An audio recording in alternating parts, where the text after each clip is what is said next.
Good morning students. Uttarakhand में हम आज एक नया टॉपिक स्टार्ट करते हैं। मिसलेनियस सेक्शन है और इसमें हमारे पास कुछ रिफॉर्म मूवमेंट्स हैं, यानी आपका कुछ हम सामाजिक सुधार आंदोलन देख रहे हैं। और इन सामाजिक सुधार आंदोलनों में हम बेसिकली जो पहला आंदोलन देखने जा रहे हैं, इस आंदोलन का नाम है आपका यहाँ पर, या सभा का नाम है हमारे पास टमटा सुधारणी सभा। क्या नाम है? टमटा सुधारणी सभा। आपको पता होगा कि उत्तराखंड में जो टमटास हैं बेसिकली दलितों में गिने जाते हैं। दलित मीन्स आपका जिनको हम शेड्यूल आपका जो है क्या करें, कास्ट कह रहे हैं। और शेड्यूल कास्टों की जो कंडीशन है उत्तराखंड में वो बहुत ही आपका जो है क्या है, बुरी है। उसके पीछे रीजन हमारा अगर देखते हैं तो जनरली ये जो लोग थे इनिशियल फेज में, देवर लैंडलेस फार्मर्स। वो लैंडलेस आपका फार्मर्स थे, यानी ये किराए के किसान थे। इनके पास जब लैंड नहीं थी तो आजीविका के सोर्स नहीं थे। इनके पास आपका बेसिकली अपनी लाइफ को आगे बढ़ाने के लिए आपका कुछ सोर्सेज नहीं थे। तो यही रीजन था कि यहाँ की जो लोकल आपके जो क्या थे, ब्राह्मण थे, राजपूत थे, उन्होंने अपने अपने विलेजेस में इनको प्लेसेस दिए और उन प्लेसेस को देने के बाद इनको एज अ किराए के किसान यूज किया। इनको कुछ काम दे दिए गांव के रिचुअल्स के नाम पे, जैसे आपका हमारे पास म्यूजिकल इंस्ट्रूमेंट्स हैं, उन म्यूजिकल इंस्ट्रूमेंट्स को बजाना, ठीक है, और रिचुअल्स को आपका प्रमोट करने का काम करना। दूसरी कंडीशन की अगर मैं बात करता हूं तो कुमाऊं में आओ। कुमाऊं में हमारे पास एक ऑर्गेनाइजेशन, एक आपका कास्ट पड़ती है जिसका नाम है टमटा। और टमटा जो कास्ट है बच्चों, इस टमटा कास्ट की अगर मैं बात करता हूं तो इस कास्ट के जो मैक्सिमम लोग हैं टमटा के, आपको पता है ये आपका शिल्पकार हैं। शिल्पकार मीन्स आपका जो आर्टिशियन आपका हमारे पास फैमिलीज आती हैं, यानी आपका वो लोग जो बेसिकली बर्तन बनाते हैं, ठीक है, मिट्टी के बर्तन हो या आपका कॉपर के बर्तन हो या अदर हमारे पास जैसे रिंगाल के कई तरह के आर्टिकल्स आते हैं। बास्केट इंडस्ट्री बहुत ज्यादा ग्रो कर रही है उत्तराखंड में। तो अब यहाँ पे ये जो टमटास हैं, इन टमटास ने बेसिकली प्रोग्रेस तो की है ना, इनके पास वेल्थ भी आई, सब कुछ आई, लेकिन बावजूद उसके अगर मैं देख रहा हूं तो सोसाइटी में उनको बेसिकली क्या नहीं मिल पाया, वो रिस्पेक्ट नहीं मिल पाई, वो सम्मान नहीं मिल पाया। और उसी रिस्पेक्ट को, उसी सम्मान को, उसी आपका जो है बेसिकली किसको, वेल्थ को प्रमोट करने के पॉइंट ऑफ व्यू से एक आपका पर्सनैलिटी आती है उत्तराखंड में जिनका नाम था, ठीक है, हरि प्रसाद टमटा। पूरा अगर मैं देखूं तो इनको एक टाइटल भी मिला था राय बहादुर का। तो Rai Bahadur Hari Prasad Tamta was the person जो कि एक सोशल रिफॉर्मर थे, ठीक है, यानी आपका सामाजिक आपका क्या थे, आंदोलन के एक आपका जो है एक बहुत बड़े आपका क्या थे यहाँ पे कर्ता थे, जिन्होंने कुमाऊं में, अल्मोड़ा में, अगर मैं 1934 में आता हूँ, 1934 में आता हूँ, तो 1934 में देखा होगा तुमने कि कुमाऊं में एक हमारे पास क्या आई थी, मैगजीन आई थी जिसका नाम था समता। नाम सुना होगा तुमने। उत्तराखंड में ये वो ऑर्गेनाइजेशन है या ये वो आपका हमारे पास पत्रिका है जो किसी दलित की निकाली हुई पहली पत्रिका थी, जिसके थ्रू उन्होंने आपका कुमाऊं के एरिया में दलितों पे होने वाले जो अत्याचार थे, जो डिस्क्रिमिनेशन था, उस डिस्क्रिमिनेशन को आपका हाईलाइट करने का काम किया। तो अब आपका उसी पर्सन की मैं बात कर रहा हूं जिसने आपका इस समता को निकाला। उसी ने एक ऑर्गेनाइजेशन को डेवलप किया था जिसका नाम था टमटा सुधारणी सभा, ठीक है। अभी जो टमटा सुधारणी सभा थी, टमटा सुधारणी सभा का मतलब है, यहाँ पर एक वर्ड और यूज करने वाला हूं मैं टमटा से पहले। यहाँ पे एक वर्ड आएगा शिल्पकार, शिल्पकार, ठीक है। और शिल्पकार कम्युनिटी जनरली किसको यूज रिप्रेजेंट कर रही है यहाँ पे, वो कम्युनिटी जो बेसिकली क्या कर रही है, आपका यहाँ पर यूटेंसिल्स बना रही है ना। जनरली आपका अगर हम देखेंगे तो ठठेरे नहीं कहते थे जिनको गांव में पहले, ठीक है, वो शिल्पकार।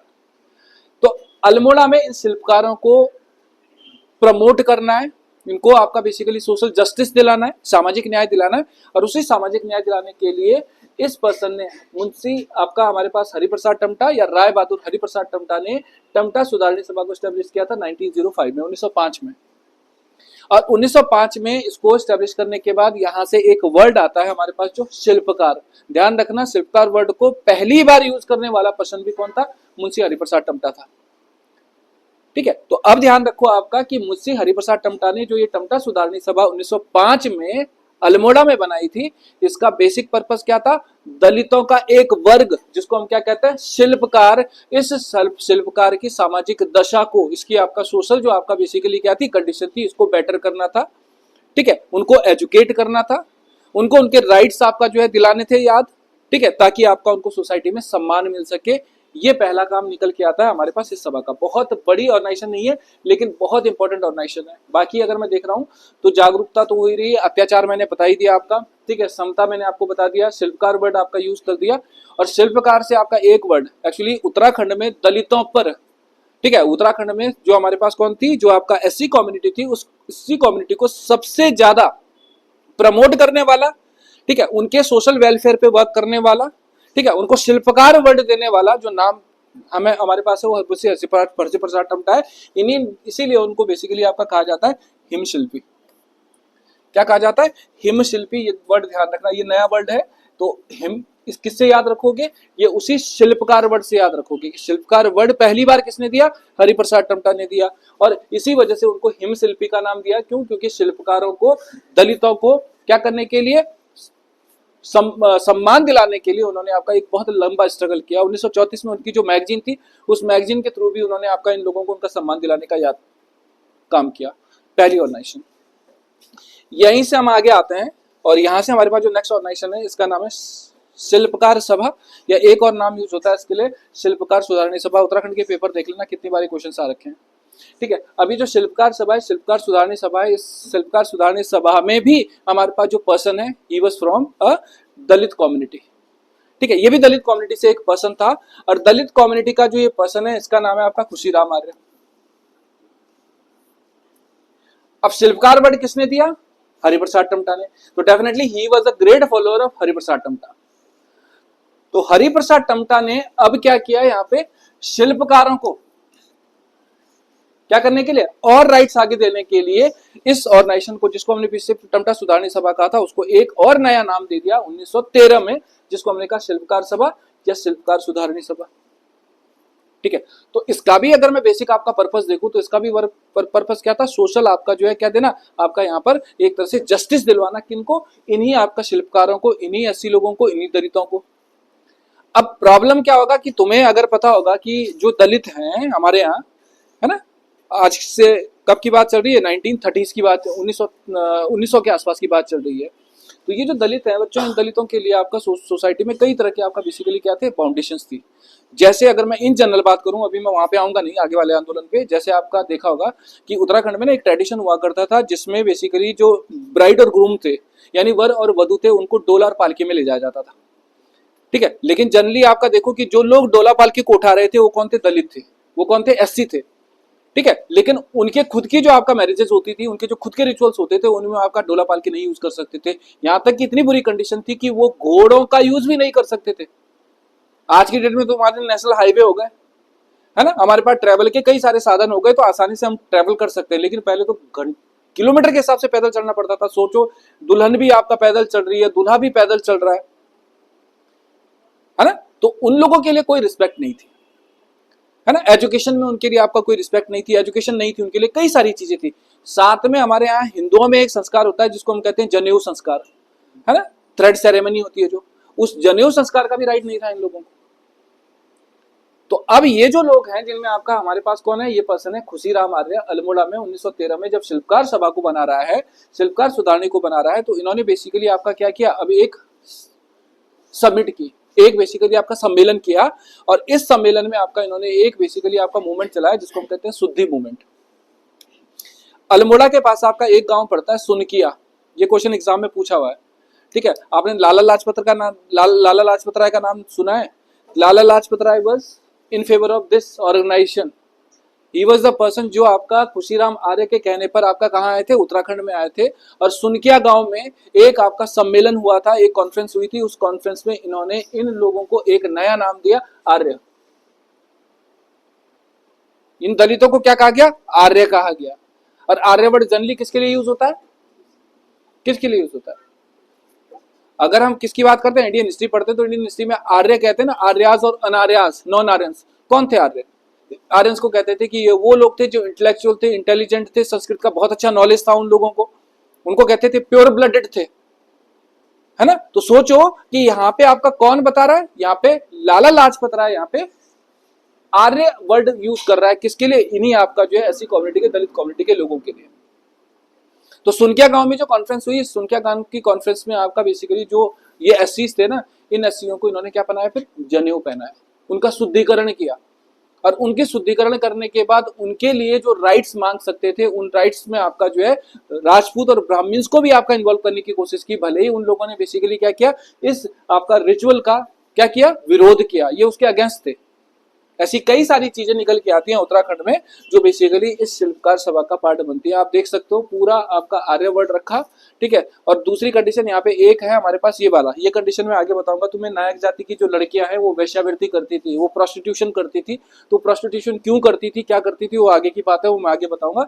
लेकिन ये बेसिक इन्फॉर्मेशन आपका शिल्पकार सुधारणी सभा की है। छोटे नोट आते हैं मेंस में लिखने के लिए, इसमें प्री बेस पे क्वेश्चन डायरेक्ट आएंगे कि हु वाज द पर्सन, कहाँ हुआ, कितने किस साल में हुआ, है ना। लेकिन आगे अगर मैं देख रहा हूं तो यहाँ पे इन्हीं से रिलेटेड एक और हमारा मूवमेंट निकल के आता है जिसको हम कहते हैं डोला पालकी मूवमेंट। और डोला पालकी मूवमेंट की अगर मैं बात करता हूं तो 1930 के दशक का ये मूवमेंट है। और 1930 के दशक के इस मूवमेंट की अगर मैं बात करता हूं बच्चों, तो मैंने कहा कि देखो इन जनरल हम लोग अपनी बात करते हैं, जनरल्स की बात करते हैं। तो देखो मंदिरों में आपका जनरल जा रहा है ना। मंदिरों में आपका जो ये हमारी डोलियां जा रही हैं, इन डोलियों में म्यूजिकल इंस्ट्रूमेंट बजाने का जो काम कर रहे हैं वो दलित कर रहे हैं। लेकिन इन दलितों को बेसिकली मंदिरों में जाने का राइट नहीं है, ये आपको पता होगा, कई जगह ऐसा है ना। और सोशल रिफॉर्म्स हो भी रहे हैं और अब आपका पब्लिक अवेयर भी हो रही है उनको लेके। लेकिन 1930 के दशक में सोचो इन लोगों की क्या कंडीशंस रही होगी, है ना। आपने देखा होगा कि गांव में नमती बजती है, नमती समझते हो, गांव में सुबह शाम आपका सूरज के आने से पहले और रात को जो है आपका खाना खाने के बाद नमती बजाना, यानी म्यूजिकल इंस्ट्रूमेंट्स को प्ले करना, ताकि भगवान की ब्लेसिंग्स हम उस विलेज पे, पर्टिकुलर विलेज पे बनी रहे। ये काम कौन करता है, ये एससी करता है, बाज दिया जिसको आप कहते हो, है ना। गांव में आपको क्या करना है, आपने कल्चर पढ़ा है मेरे से, कल्चर पढ़ते हुए हमने आपका कुछ बेसिकली म्यूजिकल इंस्ट्रूमेंट के बारे में पढ़ा। म्यूजिकल इंस्ट्रूमेंट्स के साथ साथ हमने कई आपका रिचुअल्स के नाम पे पढ़ा। जैसे मैंने कहा था कि चैतोल के गीत, चैती के गीत, कुलाचारी के गीत कौन गाता है, ये एससी कम्युनिटी गाती है। किसके लिए गाती है, अपने जजमानों के लिए गाती है ना। चैती आपका क्या, चैत्र का महीना यानी न्यू ईयर का महीना, तो ब्लेसिंग्स मांगती है कि आने वाला साल इनके लिए ठीक हो, है ना। उनके परिवार में किसी नए मेंबर को मैरिज होती है तो हमारी पहली क्या होती है कि मैरिज हुई तो फैमिली बनी, यानी आपका नया आपका जो बेबी बच्चा पैदा होगा उसके लिए ब्लेसिंग मारा है भगवान के कि इसकी गोद को भर दे। तो सारी ब्लेसिंग मांगने के बाद भी हमने इनको कुछ नहीं दिया, है ना। तो डिस्क्रिमिनेशन हमेशा हुआ इनके साथ सोसाइटी में।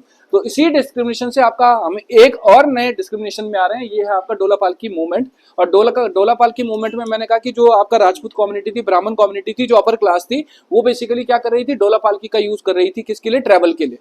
मीन्स आपका डोला किसके लिए यूज होता था, आपका गर्ल के लिए, वधु के लिए। और पालकी किसके लिए यूज होता था, आपका मेल के लिए, वर के लिए। उठाने वाले भी कैनी, कैनी मीन्स आपका स्लेव्स, दास। लेकिन खुद जब इनके यहाँ रिचुअल्स हो रहे हैं, खुद इनके यहाँ जब मैरिजेस हो रही हैं, तो वो डोला पालकी का यूज नहीं कर सकते थे। जब ये नहीं था तो ऊपर से आपका क्या हो गया, हॉर्सेस, घोड़े, घोड़े भी नहीं यूज कर सकते थे। तो इसके अगेंस्ट आपका एक सोशल रिफॉर्मर आते हैं जिनका नाम है आपका यहाँ पर जयानंद भारती। क्या नाम है, जयानंद भारती। और ये जो जयानंद भारती है, इस जयानंद भारती की अगर मैं बात करता हूं तो 1930 के दशक में ही वाज द पर्सन जिसने आपका गांधी जी के आइडियोलॉजी को फॉलो करते हुए, क्योंकि गांधी जी का 1930 के दशक में गांधी जी भी आपका हरिजन्स को लेकर आपका क्या कर रहे थे, रिफॉर्म्स कर रहे थे। तो गांधी जी की आइडियोलॉजी को प्रमोट करते हुए इन्होंने फाइनली क्या किया, अब यहाँ पर इस डोला पालकी मूवमेंट को स्टार्ट किया। और डोला पालकी मूवमेंट को स्टार्ट करते हुए इन लोगों को राइट्स दिलाने का काम किया कि इनको भी आपका वही राइट्स हैं, डोला पालकी में ये भी बैठ सकते हैं, हॉर्सेस का ये भी यूज कर सकते हैं। और इनको एक बहुत बड़ी सक्सेस भी मिली, और वो सक्सेस मिली इनको इलाहाबाद हाईकोर्ट से। जब इलाहाबाद हाईकोर्ट ने बेसिकली क्या कर दिया, यहाँ पे एक ऑर्डर पास कर दिया कि डिस्क्रिमिनेशन नहीं हो सकता है, ठीक है। जो दलित वर्ग है, जो हमारे पास क्या है, जो आपका डिस्क्रिमिनेटेड आपका सोसाइटी है, सोसाइटी को भी आपका डोला पालकी और हॉर्सेस जैसी आपका जो क्या है, जो आपका सुविधाएं वो मिलनी चाहिए। और उसके बाद आपका उनको ये सुविधाएं दी भी गई, ठीक है। तो ये हमारे पास आपका डोला पालकी मूवमेंट था जिसमें हम जयानंद भारती की बात कर रहे हैं, ठीक है। भारत में बेचारे पैदल चल रहे थे, मैंने आपको ऑलरेडी बता दिया। एक पार्टी हो गया। और इसी के बाद हम आते हैं आपका एक सोसाइटी पे जिसको हम कहते हैं नायक, ठीक है। अब नायक सोसाइटी की अगर मैं बात करता हूं बच्चों, तो इसके लिए थोड़ा सा हमें हिस्ट्री में जाना पड़ेगा पीछे, ठीक है। चंद डायनेस्टी में जाना पड़ेगा, ठीक है, ठीक है। और चंद डायनेस्टी में अगर मैं जा रहा हूं तो चंद डायनेस्टी में जाते हुए हम एक किंग का नाम लेते हैं जिसका नाम है भारती चंद, भारती चंद, ठीक है। और भारती चंद से पहले आपका जितने भी रूलर्स थे चंदों के, उनको हम क्या कहते थे, मांडलिक रूलर्स, जिनको हम क्या कहते थे, मांडलिक राजा। मांडलिक रूलर्स का मतलब होता है बच्चों वो रूलर जो कि आपका क्या करा था, डोटी किंग को क्या कर रहा था, ट्रिब्यूट देने का काम कर रहा था, तो रोटी किंग को यानी नेपाल के किंग को टैक्स देने का काम कर रहा था। तो अभी तक हम अगर किसकी बात करते हैं, चंद डायनेस्टी के, कुमाऊं के चंद डायनेस्टी के रूलर्स की बात करते हैं, भारतीय चंद से पहले के रूलर्स के, तो वो ट्रिब्यूट दे रहे थे किसको, डोटी किंग्स को, नेपाल के किंग को, वेस्टर्न नेपाल के किंग को। लेकिन ही वाज द फर्स्ट रूलर जिसने बेसिकली क्या किया, डोटीज को डिफीट दी। और डोटीज को डिफीट देने के बाद उसने क्या किया, जो ट्रिब्यूट दे रहे थे उस ट्रिब्यूट को देना बंद किया और डोटीज से खुद आपका टैक्स लेना स्टार्ट कर दिया। Means he was the first ruler of Chand dynasty who was freed from the आपका जो है, ठीक है, जो आपका टैग था किसका, मांडलिक रूलर का, उससे वो फ्री हो गया। ठीक है, अब मांडलिक रूलर से फ्री हो गया, लेकिन फ्री होने के लिए स्ट्रगल भी तो किया होगा। वो स्ट्रगल किया था कितने साल का, 12 साल का। 12 ईयर का जो स्ट्रगल हुआ, इस स्ट्रगल में जो चंदों के आपके बैटेलियंस थे, ठीक है, यानी चंदों के जो आपका सैनिक थे, इन लोगों ने डोटी जो गर्ल्स थी, डोटी जो फीमेल्स थी, उनके साथ आपका इलिसिट रिलेशनशिप बनाया, अवैध संबंध बनाए, और उन अवैध संबंधों से जो आपका संतानें निकली, जो आपका चाइल्ड निकले, उनको हमने कहा नायक। ठीक है, कई जगह इसके लिए एक वर्ड यूज हुआ होगा, कटक वाली। और कटक का मतलब क्या होता है, कटक का मतलब तो बैटल का फील्ड ही होता है। ठीक है, यानी वो संतान है, वो आपका चाइल्ड जो कहां से निकले, बैटल के फील्ड से निकले। ठीक है, किससे निकले, आपका अवैध संबंधों से निकले, इलिसिट रिलेशनशिप से निकले। अब सोचो कि ये जो आपके लोग हैं जिनको हम नायक कह रहे हैं, ये आपका जो कटक वाली आपका कह रहे हैं, इसका मतलब है सोसाइटी में क्या इन लोगों को सम्मान मिलेगा, नहीं मिलेगा, है ना। तो डेफिनेटली अब ये जो नायक आपका कम्युनिटी है, इस नायक कम्युनिटी को सोसाइटी का एक डिस्क्रिमिनेटेड ग्रुप माना गया। और इस डिस्क्रिमिनेशन में आपका उनको सोसाइटी में क्या नहीं मिला, उनको इंपॉर्टेंस नहीं मिली, उनको रिकॉग्निशन नहीं मिला, उनको आपका बेसिकली क्या नहीं मिली, पहचान नहीं मिली। तो जब पहचान नहीं मिली तो डेफिनेटली आपका इनके पास काम भी नहीं होगा। हाँ, चंद डायनेस्टी के रूलर जब आपका किस में होते थे, प्रॉब्लम में होते थे, इमरजेंसी के केस में होते थे, तो ये तो बैटल में पैदा हुए लोग थे, तो बैटलियन तो होंगे ही। ठीक है, तो इनको एज अ आपका बेसिकली क्या करते थे, वो टेम्परेरी आपका आर्मी में आपका क्या करते थे, पार्टिसिपेट करवाते थे, और वेलोर दिखाने पर, ब्रेवरी दिखाने पर उनको लैंड के पीसेस दे देते थे। यही था। और जैसे ही आपका पर्पस खत्म हुआ, पर्पस खत्म होने के बाद वो अपने ही आपका कंडीशन में फिर वापस लौट आते थे। तो अब सर्वाइवल आपका प्रॉब्लम हुई इस फैमिली में, इन लोगों में आपका सालों के बाद सर्वाइवल आपका इशू आया। और उस सर्वाइवल के इशू के आने के बाद बेसिकली क्या हुआ, अब इन नायकों को कि जो फीमेल्स थी, इन फीमेल्स को अपनी फैमिली को रन करने के लिए प्रोस्टिट्यूशन में आना पड़ा। तो सोचो कि 19, अगर मैं इसकी बात करता हूं भारती चंद की, तो भारती चंद का जो टाइम पीरियड है वो आपका निकल के आता है आपका 1450s में। ठीक है, आप सोचो कि 12 ईयर का स्ट्रगल किया था उसने डोटीज के साथ। तो 1438 से 1450 का जो टाइम पीरियड है, इस टाइम पीरियड में he was engaged in struggle with duties. उन डोटीज के साथ रिलेशनशिप के बाद जो कई ये बच्चे पैदा हुए, सालों के बाद आपका एक बहुत बड़ा कुनबा बन गया, बहुत बड़ा ग्रुप बन गया।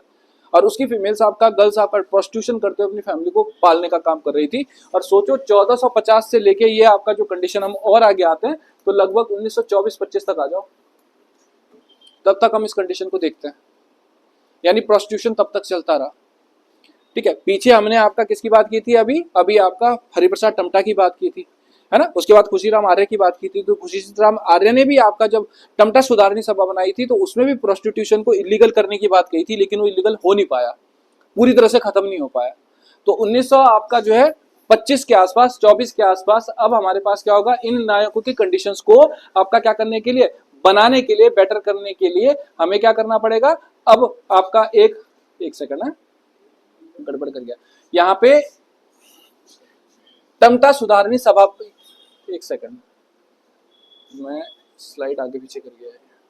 ये नायक से आपका बेसिकली एक आपका कमेटी निकल के आती है, जिसको हम क्या कहते हैं, नायक आपका सुधार समिति। ठीक है, नायक सुधार समिति 1924। और नायक सुधार समिति 1924 में जो आई, इस कमेटी का बेसिक पर्पस क्या था कि जो ये आपका फीमेल्स प्रोस्टिट्यूशन में आपका एंगेज थी, ये जो गर्ल्स आपका प्रोस्टिट्यूशन में एंगेज थी, इनको किसी तरह से आपका जस्टिस दिला जाए। और 1924 में जब ये आपका समिति बनी, तो इसी समिति के बनने के बाद फिर आपका जो है 1929 में एक बिल पास हुआ, एक आपका एक्ट आया। ठीक है, जिसमें आपका हम कहते हैं नायक आपका जो है सुधारणी सभा, ठीक है, या नायक आपका बालिका जो है आपका क्या एक्ट, प्रोटेक्शन एक्ट। ठीक है, इस प्रोटेक्शन एक्ट के थ्रू बच्चों 1929 में फिर जाके ये आपका जो प्रोस्टिट्यूशन था, ये प्रोस्टिट्यूशन बंद हो पाया। ठीक है, तो इस तरह की आपका जो ऑर्गेनाइजेशन है, इन ऑर्गेनाइजेशन के बारे में आपको पता होना चाहिए। जैसे यहाँ पे लिखेंगे तो आपको पता होगा कि 1924 का जो दशक था, उस दशक में हमारे पास स्टेप कमिश्नर था, कुमाऊं कमिश्नर था। तो स्टिप ने बेसिकली आपका क्या किया, नायक सुधार समिति जो बनाई है 1924 में, इस समिति में कई लोग हैं उत्तराखंड के सोशल रिफॉर्मर हैं, इन सब का नाम आपने सुना होगा। आपने गोविंद बल्लभ पंत का नाम भी सुना है, आपने मुकुंदी लाल का नाम भी सुना है, बाकी लोगों के नाम आप पढ़ो ना पढ़ो बहुत फर्क नहीं पड़ता है। लेकिन ये जो नायक सुधार समिति थी 1924 की, इसमें एनसी स्टिफ की अध्यक्षता में कई लोग थे जिन्होंने आपका अपनी अपनी सजेशंस दिए, अपनी अपनी राय दी, और फाइनली मैंने कहा आपका नायक बालिका संरक्षण अधिनियम 1929 का जो आया, उसी के तहत बालिका का जो ये आपका बालिकाओं के साथ आपका क्या हो रहा था, ये मिसबिहेव हो रहा था, या इनके साथ आपका बेसिकली प्रोस्टिट्यूशन हो रहा था, या जो भी हो रहा था, क्योंकि आपका मजबूरी थी उन लोगों की वो करें, है ना। तो उनको लेके ऐसा नहीं है कि ये एक्ट खत्म कर दिया तो आपका सब कुछ खत्म हो गया, उनके लिए एम्प्लॉयमेंट के साधन भी तो जुटाने पड़ेंगे ताकि वो उस प्रोफेशन में ना जा पाए। यही रीजन है कि गवर्नमेंट ने आपका इसके बाद बहुत काम करना शुरू किया। जो ये एक्ट आया नायक बालिका संरक्षण अधिनियम 1929, इसी के तहत फाइनली आपका प्रोस्टिट्यूशन को बंद कर दिया गया, जिसको आपका बेसिकली क्या कर दिया गया, नल एंड वॉइड अनाउंस कर दिया गया जो प्रोस्टिट्यूशन था। ये हमारे पास एक पार्ट था जिसको हमें डिस्कस करना था, पहले इसको लिखोगे फिर आगे बढ़ेंगे।